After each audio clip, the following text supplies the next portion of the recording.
Hi, Sarah Spain here on behalf of ESPNW and Gatorade, our continuing content series, Women in Sports. And I'm about to be joined by two more powerhouses, Renee Montgomery, co-owner and VP of the Atlanta Dream, an NCAA champ, a two-time WNBA champion, and Becca Roux, the executive director for the U.S. Women's National Team Players Association. Ladies, thank you so much for the time. So excited to talk to you. And not sure how we're going to fit this in to the short amount of time we have, because we've got Renee's front office role with the Dream to talk about, but also you're a former champ, a podcast host, a broadcast analyst. You have all the jobs. And Becca is a personal hero who is the woman behind the U.S. women's soccer team's long-fought battle for equal pay. Renee, coming off being a superstar player, I wonder when it came to you to think, oh, I'm going to need to do something after playing, and how you realized that you wanted to keep sports in your life. Yeah, I mean, mine was I didn't necessarily have that in-between time that a lot of athletes may have once they retire and try to figure out what to do.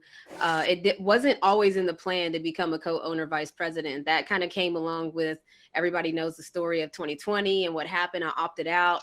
And then, when I saw the opportunity present itself that there might be a change in the ownership group, that's instantly where it became a thing, and it became what I was locked in on.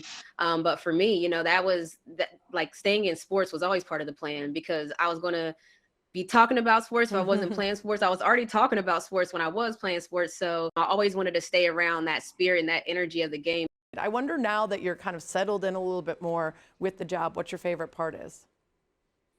Man, I would say my favorite part is the results. It's kind of the same. Like, I'm that athlete that everything's equates to my athlete world. Like, oh yeah, when I was a player, this is what we did in this situation. I really do that. So it's grind season right now. Like right now, the whole group, we got about 42 business days until our season opener. So we're working backwards from that timeline, but you can just feel that energy, and you can just feel that each department, here comes the marketing team, here comes community, here comes ticket sales. Each department's turning up each week, knowing we're 1 week closer. So for me, I can relate to that. You get out what you put in. Yeah. And that's what happens in the front office in the same way. Becca, what exactly is your role as the executive director? Good question, Sarah. I run a labor organization, so legally 501c5, but it just really means that the players own this organization. It's a membership organization, so I am their executive director and have three real roles. One is running this membership organization, budget, et cetera, but the big part of that is that we negotiate a collective bargaining agreement, which sets the terms of all the players'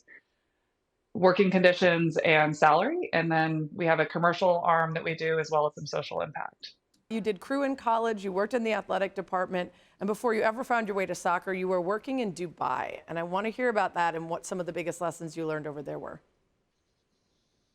Yeah, Dubai was not on the plan, but just my first role out of university took me there. I was there from 06 to 09. It was kind of like the wild, wild west. But I think my lessons there were, you learn the rules of the game and play it to your advantage. I think there, being a woman working in a Middle Eastern country, everybody always asks, what was that like? In some ways it was easier because you knew where you could be and where you couldn't be. And once I learned that, I knew that I could pretty much get a meeting with anybody. And it wasn't this potential facade of it being a meritocracy. So coming back to the US, I think some of those lessons I've been able to apply. I have a ton of confidence. I know I bring a lot to the table in terms of getting a meeting and being able to bring value to any conversation.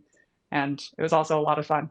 Yeah. Renee, you, in the WNBA role that you have, you're surrounded by a lot of women, and it's a women's league, but you also have roles as a podcast host, as an analyst. So you're in a lot of spaces that are male dominated in the sports world as well. What are some of the benefits and also the drawbacks of being a woman in the roles that you have? Coming from being an athlete in the WNBA to being now an executive in the WNBA. And if we're talking about topics that involve women's sports, I would say an instant benefit is you come with credibility. Like you've lived it, you've breathed it, you know what it looks like, what it should feel like, all of those things. That's the benefit. And then, some of the cons would be, there's a reason that somebody's the first, and we see it all over. Women in broadcast, women in TV, women in management. We see a first every 2 minutes. Women in politics, we're seeing first all over the place. We're getting to that point where we're trying to normalize it. And so it's not normal yet. That's the con. So getting to elevate what people see as the norm when it comes to women in television, women in sports, and all of the above.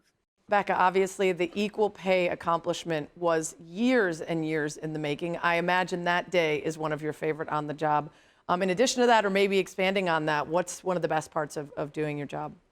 Yeah, I think it's also not only the result of that, but the process of how we got there. The players were so involved. And so, really, I mean, these women are brilliant. They're also not only world class athletes, they're incredibly intelligent. They know what they want. And so, a lot of my job was just empowering them to be the decision makers. And through that, getting to know them. I'm a people person at the end of the day. So, that really probably was my favorite part, not just the players, a lot of the other professional staff that we worked with. And so, it was a lot longer road than I thought I would be. I was probably naive when I was 31 when I took this job and thought we'd be done in, a year. It took a little bit longer. And so I appreciate how long it took and how hard it was. And it was a fun intellectual problem to start, but it was also a grind and a battle that took a lot of resilience. Let's talk about advice for young girls and women who might want to work in the sports world, either in your role or a different one. Renee, what's your best piece of advice? Confidence. Confidence is everything. The reason I say this is because even me now in my position, a woman will wait until she has everything right on her resume. And this is the time that I'm going to go for that job. I'm ready now. This is the moment. But a guy, he might have one of the requirements and still apply, still think that he can get it, and still will be confused if he doesn't get it. So we got to have that same level of confidence as women that we are meant for the role. We can do the role, like we're qualified for the role. The best thing that I could say is just be confident, because the person to the left of you may have those same doubts and not show it. So just be confident. Yeah, if you need to for a while, fake it till you make it, and certainly surround yourself with people that will remind you that society's conditioning about women being less than is wrong, so that you could start as early as possible pursuing things that you're meant for and not getting caught up in that imposter syndrome. Becca, what's your best piece of advice?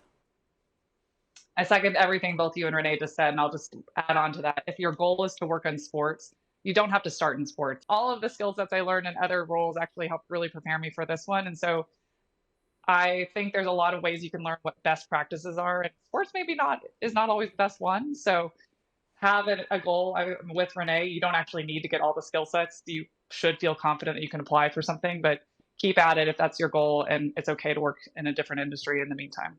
I love that. Definitely doesn't need to be a straight line. I love both of you so much, and you're both such powerhouses. Thank you for joining me on behalf of Gatorade and ESPNW.